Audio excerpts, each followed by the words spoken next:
Assalamualaikum warahmatullahi wabarakatuh. Pada video kali ini kita akan sama-sama belajar bagaimana membangun budaya kolaborasi pada siswa kita dengan memanfaatkan teknologi.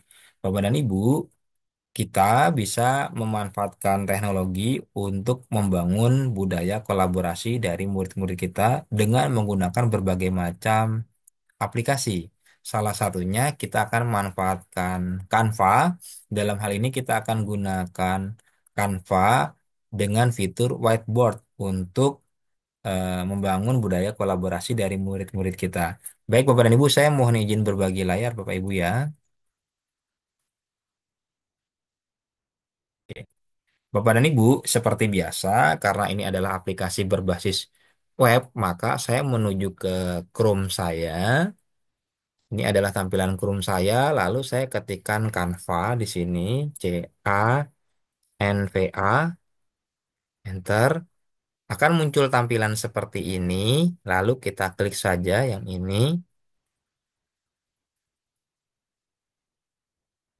hingga terlihat seperti ini Bapak dan Ibu. Lalu kita pilih menu yang whiteboard, yang ini Bapak Ibu ya. Kita klik yang whiteboard, kita tunggu beberapa saat, sehingga nanti akan muncul tampilan seperti ini. Nah, Bapak Ibu, whiteboard di Canva ini sebetulnya mirip seperti whiteboard yang manual ya, yang ada di kelas-kelas di sekolah kita.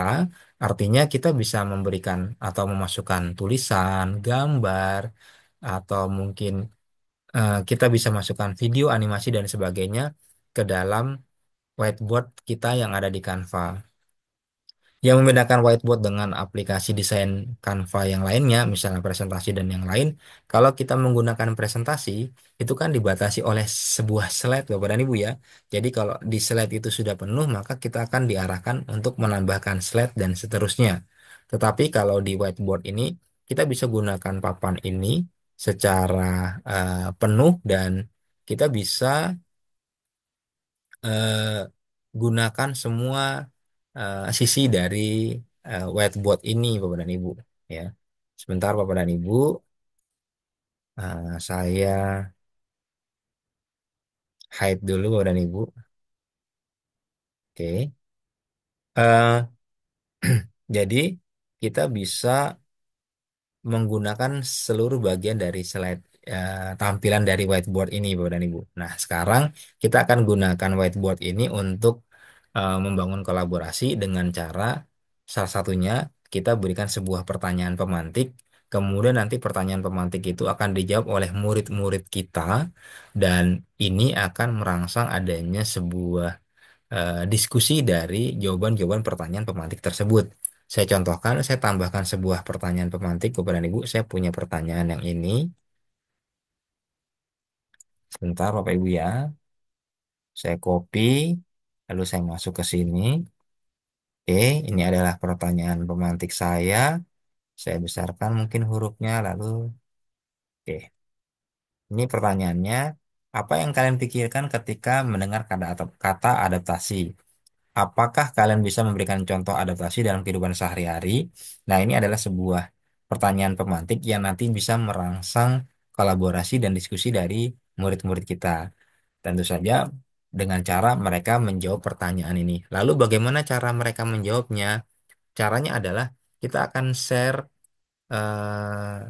link dari whiteboard ini kepada murid-murid kita, lalu mereka akan menjawab dengan menggunakan fitur sticky note, Bapak dan Ibu. Lalu di manakah fitur sticky note itu berada? Fitur sticky note itu adanya di elemen, Bapak dan Ibu. Kita klik elemen, lalu kita boleh scroll. Di sini ada tampilan sticky note. Kita klik see all.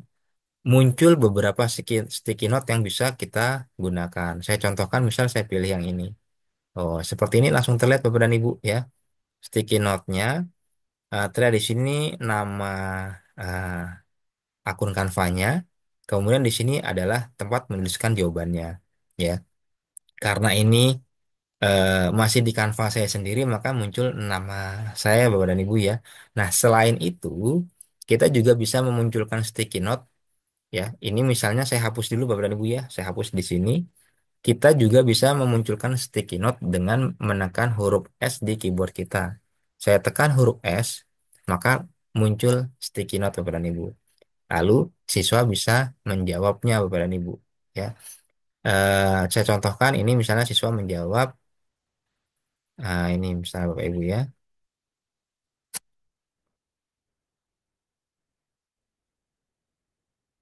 Oke, ini misalnya jawaban siswa ya.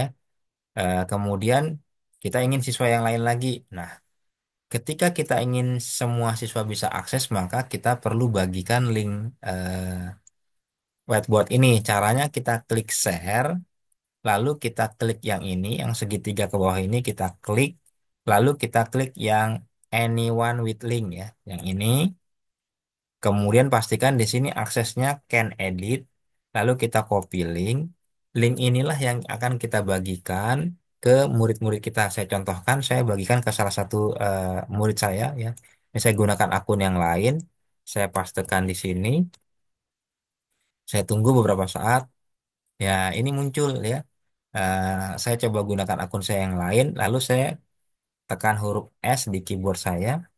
Nah, ini muncul Bapak dan Ibu ya.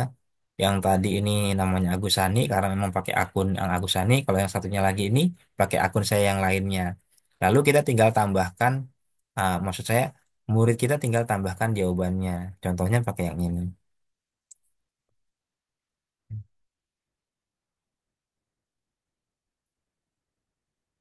Oke, seperti itu. Lalu mungkin dia ingin mengganti warna sticky note-nya ya. Bisa klik yang di sini, kita ganti misalnya yang ini. Oke, begitu Bapak dan Ibu ya. Lalu murid yang lain juga sama, misalnya tekan huruf S, lalu muncul lagi, misalnya Bapak Ibu ya, eh, jawaban yang lain misalnya ya. Saya berikan misalnya jawaban yang lain. Nah, masukkan ke sini. Oke, lalu ini kita ganti misalnya warnanya jadi merah misalnya, begitu Bapak Ibu ya. Lalu bisa juga misalnya kita berikan jawaban yang lain lagi. Ini jawabannya yang ini misalnya.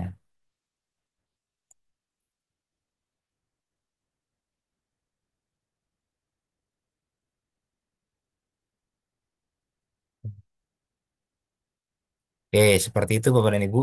Sudah masuk 4 jawaban. Nah, dari jawaban-jawaban ini saya kecilkan sedikit. Bapak Ibu boleh eh, memberikan reaksi ya, memberikan tanggapan terhadap jawaban ini. Dengan cara Bapak Ibu klik yang di sini, lalu Bapak Ibu boleh pilih yang ini ya. Kita tambahkan reaksi. Klik, nah misalnya, oh jawabannya bagus, kita boleh tanda tepuk tangan misalnya.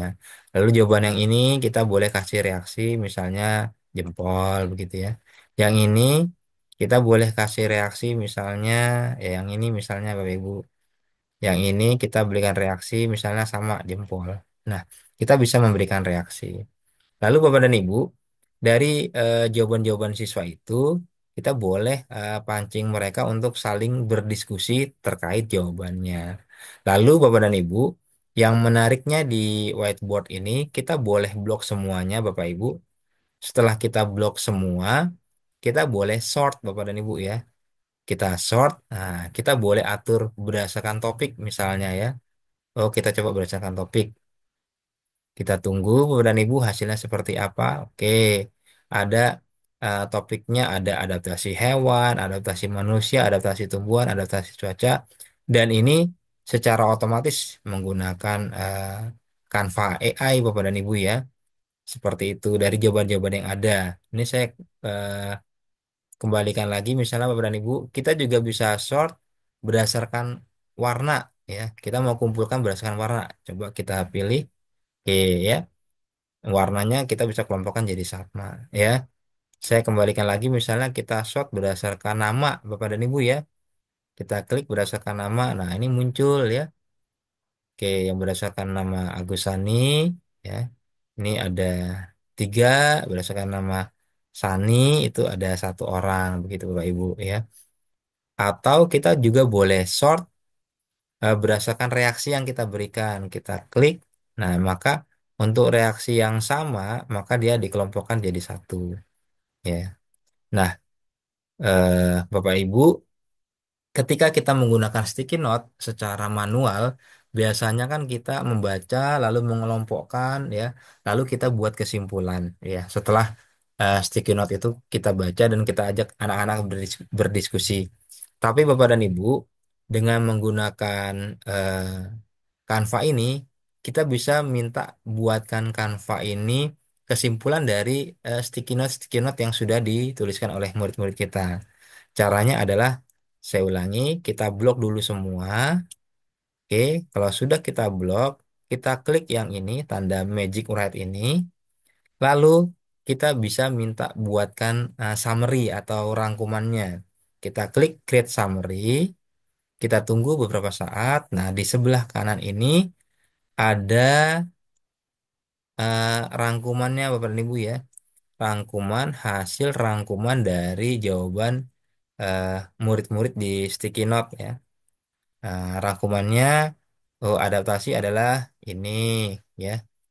Nah, seperti itu Bapak dan Ibu. Jadi lebih membantu kita, memudahkan kita dalam membuat summary atau ringkasan ya, rangkuman dari sticky note yang ada. Karena di sini hanya saya contohkan ada 4, mungkin nanti kalau di kelas Bapak dan Ibu akan lebih banyak, sehingga dari yang banyak-banyak itu Bapak Ibu bisa buat rangkumannya secara otomatis. Demikian Bapak dan Ibu, ini saya stop share dulu Bapak dan Ibu ya. Oke, baik Bapak dan Ibu, demikian bagaimana caranya kita membangun kolaborasi murid-murid kita dengan memanfaatkan hmm, whiteboard ya di Canva, khususnya kita gunakan fitur sticky note. Nah, Bapak dan Ibu, di whiteboard itu Bapak Ibu juga boleh misalnya menambahkan audio, menambahkan video, misalnya anak-anak diminta menonton video lalu mereka memberikan tanggapan dari video yang mereka tonton. Ya sama, tanggapannya itu boleh dalam bentuk sticky note. Baik, demikian Bapak dan Ibu. Terima kasih. Kita berjumpa kembali pada video berikutnya. Assalamualaikum warahmatullahi wabarakatuh.